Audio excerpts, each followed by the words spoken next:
panas-panas gini, enaknya yang seger-seger. Yah, cuma 2.000. Cukup beli apa ya? Hai Nita. Hai Dinda, Kita makan yuk. kayak BTW kamu tiap akhir bulan selalu ngerasa kosong gak sih dompetnya?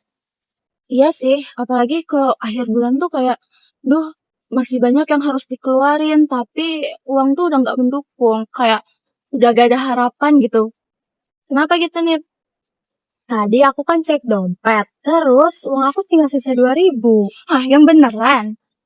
Kalau misalnya uang 2.000, itu nggak akan cukup buat sampai akhir bulan. Iya. Apalagi buat makan aja nggak cukup, Nit. Kayaknya kita butuh ilmu penghematan uang tingkat dewa deh. Tenang, gengs. Kembali lagi di channel kita, Hemat Hidup enak mahasiswa. Anti Teko.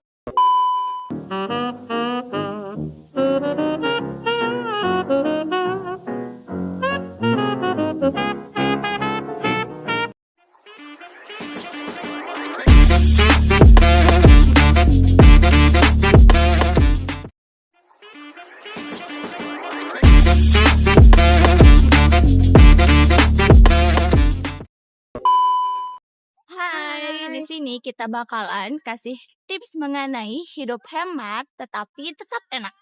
Karena hidup mahasiswa bukan cuman sekedar tentang seberapa tebal isi dompetnya. Tetapi bagaimana cara kita mengelola isinya?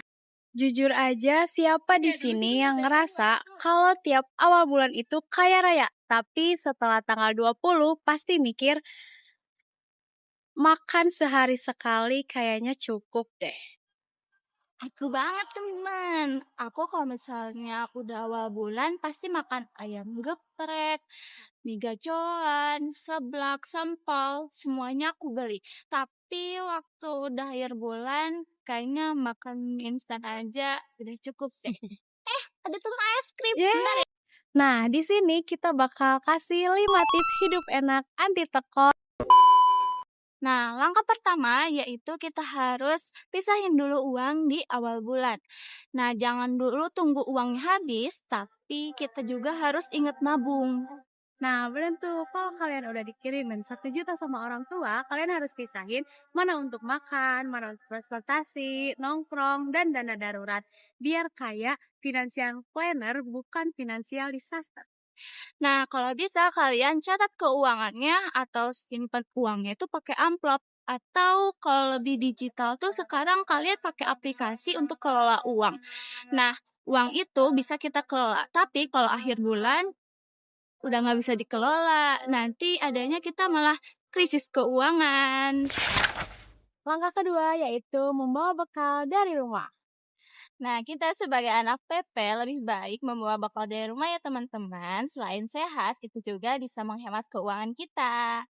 Nah, langkah keempat yaitu cari penghasilan tambahan. Zaman sekarang banyak banget cara buat tambah cuan. Yaitu yang pertama bisa freelance, bisa jualan online, ataupun joki tugas. Jangan yang itu. Nah, bener banget teman-teman. Kita bisa ambil yang positifnya, kayak kita mengajar, terus kita berjualan online. Itu bisa ningkatin penghasilan kita. Dan yang terakhir yaitu kita harus catat pengeluaran keuangan kita.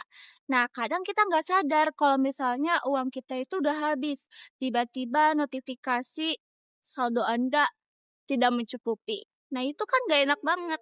Makanya kita harus catat pengeluaran kita. Coba deh kalian catat tiap kali belanja. Terus lihat waktu akhir bulan pasti kalian kaget karena lebih banyak menghabiskan uang untuk beli es kopi daripada beli pulsa. Wow, itu boros banget ya teman-teman. Jangan diikuti ya. Jadi intinya bukan seberapa banyak uang yang kita punya. Tapi seberapa pintar kamu mengelola yang sedikit itu. Hidup enak itu bukan harus mahal. Nah, tapi kita harus hemat. Sampai jumpa di episode selanjutnya. Bye. Tetap di hemat. Hidup enak mahasiswa. Anti tekor. Dadah.